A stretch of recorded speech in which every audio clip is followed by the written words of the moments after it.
In today's video, I will walk you through how to change the beginning balance in QuickBooks Online. To get started, simply tap the link in the description to create your free account. First, click the gear icon at the top right corner of the QuickBooks Online interface. From the menu that opens, select Chart of Accounts.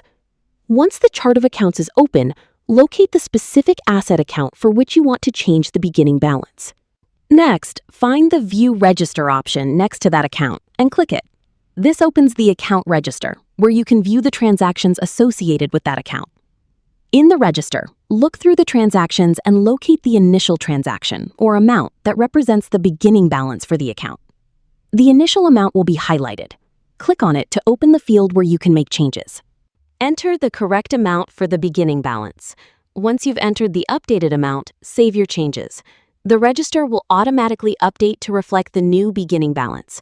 The updated amount will then appear in the account register. Thank you for watching and see you in the next videos.